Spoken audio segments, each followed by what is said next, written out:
This episode has been a long time coming.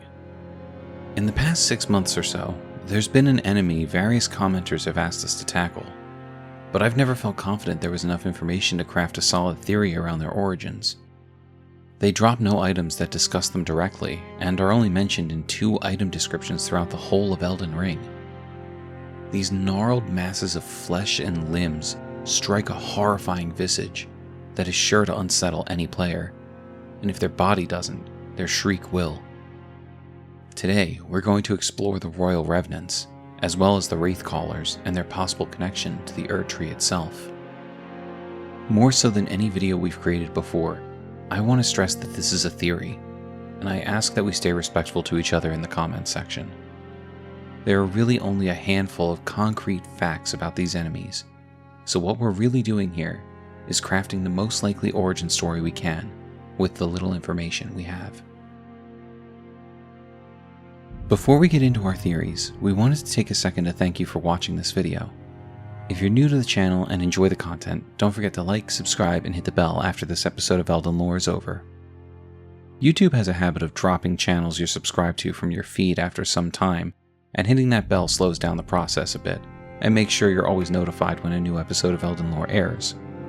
We sincerely love making content for this community, so whether you subscribe or not, just know that we appreciate you taking the time to join us, and we hope you can find something you like somewhere in our playlist. With that said, let's begin. The Revenants are horrifying. Their bodies are a twisted mess and they chase you relentlessly. These enemies wear a crown upon their head, which is one of the only signs we have that their name, the Royal Revenant, is accurate, and they may have once been some form of nobility in life. This assertion can be bolstered by one of the only items in the game that mentions the Revenants, the Wraithcaller Bell. The bell tells us it is a bell used by worshippers of the Revenants. Wraiths are said to be the vengeful spirits of those who died when cursed. There are those in the lands between that worship the Revenants, likely due to their royal lineage, the ones who carry these bells, the Wraithcallers. The title of Revenant tells us these creatures were once living, but are now reduced to this undead state. It would be easy to assume that these creatures are simply another form of those who live in death, but we believe there's more to it than that. Both the Royal Revenants and the Wraithcallers are cursed. We learn this from a note we can purchase from the isolated merchant in Raya Lucaria. Note sold by a nomadic merchant imparting knowledge in brief. The crawling Royal Revenants and their followers are all cursed. Healing powers will harm rather than mend. Unlike those who live in death, these enemies can be harmed by healing spells, implying that their curse is different from the other undead we can encounter on our journey. If this is true, it means the curse placed upon the Royal Revenants and their followers is wholly unique in the lands between, and it is with this understanding that we can start to extrapolate the possible background of these enemies. Before we get too in the weeds though, we need to look at their anatomy for additional context. The best breakdown of the anatomy of these creatures comes from Zully the Witch, who went through and removed the frayed and tearing cloth these monstrosities are clad in, revealing the gnarled body beneath. We can see all of the limbs sprouting from their undead bodies, including one set of legs that make it look as if the Royal Revenant is actually laying on its back as it scuttles towards us. From here, there are multiple torsos springing from the original torso attached to the legs, each sprouting its own elongated arms all the way up to their head, which, if the direction of their legs implies where their mutation started, means their heads are turned a full 180 degrees from where they should be. When looking at the underside of these enemies, you can see their longest torso is actually hollow, which means whatever curse brought them back from the dead is what fuels them now, as they have no internal organs to speak of. As Zully mentions in their video, the arms springing from the various torsos of this enemy evoke tree imagery, which we can find in many areas of interest throughout Elden Ring.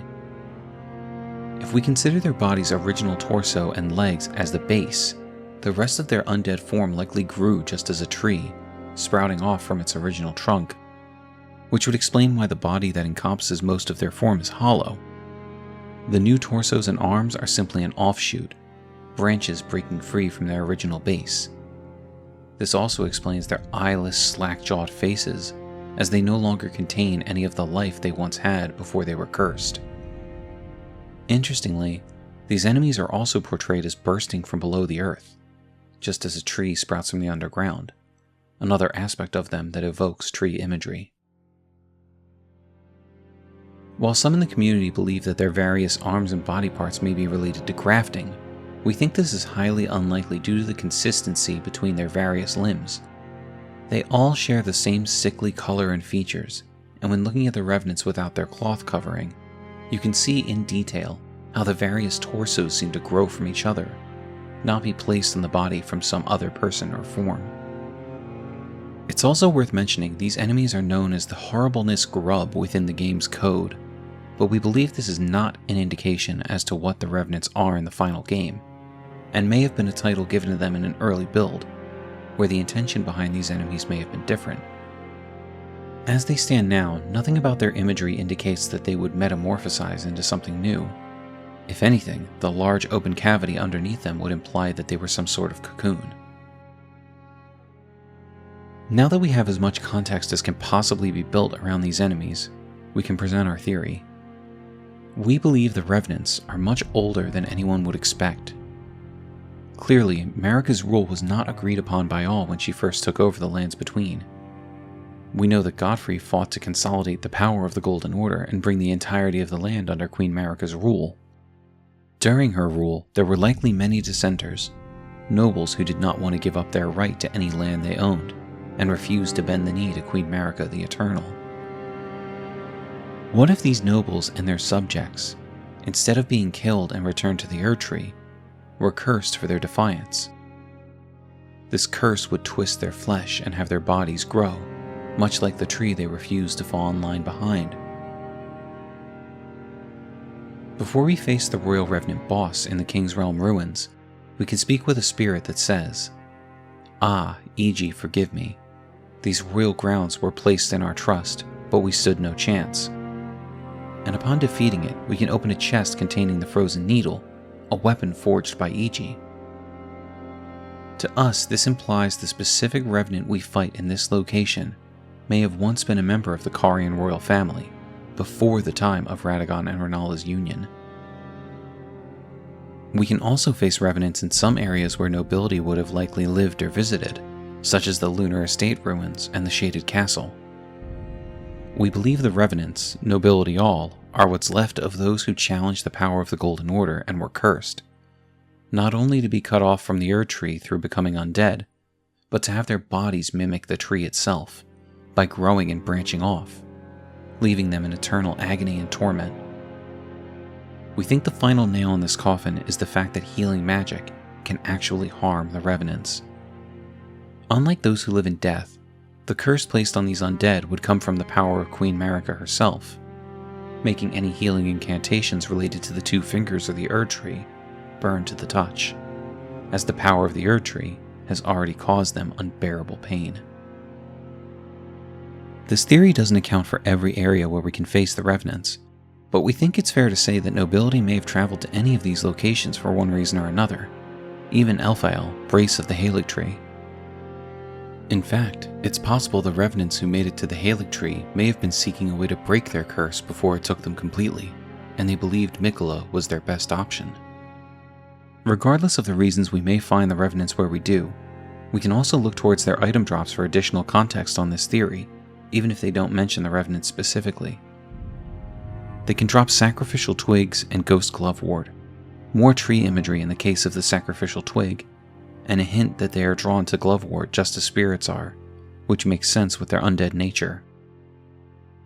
While we cannot say with certainty that our theory is correct, we believe it's the best explanation possible for these cursed souls, with the little we can learn about them during our time traveling the Lands Between. Where do you think the Royal Revenants come from? What is their connection to the Erdtree, if any? Why do their bodies sprout additional torsos and limbs? What gives them the power to escape below the ground and sprout up to attack us? What nobility did they belong to in life, and where do you think their curse originates? We can't wait to read your thoughts in the comments section, as we think your takes on these enemies will open up even more avenues of exploration. Don't forget to like, subscribe, and hit the bell so you never miss out on any of our lore dives. We look forward to seeing you again for more Elden lore.